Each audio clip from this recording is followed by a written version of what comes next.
Hey everyone, welcome back to another quick how-to.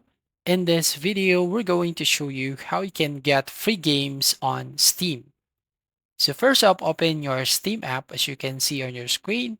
And then once you log in, you just need to the store section, right from here at the top left. Once you're here on the store page, you want to go on the left panel and here at the bottom, you'll find browse by genre.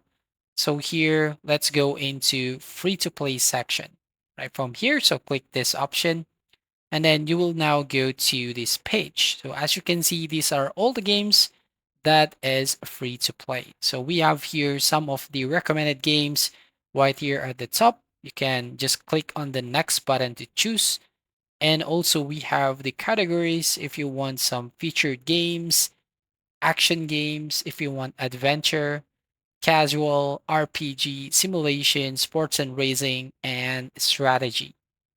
And here you can just scroll down and you'll find some of the popular titles that you can play for free and all the multiplayers or the some of the popular games, new and trending, all items, top sellers, top rated, and trending upcoming. So these are all free to play games on Steam. So that's all. Thank you for watching. Please like and subscribe and see you on the next video.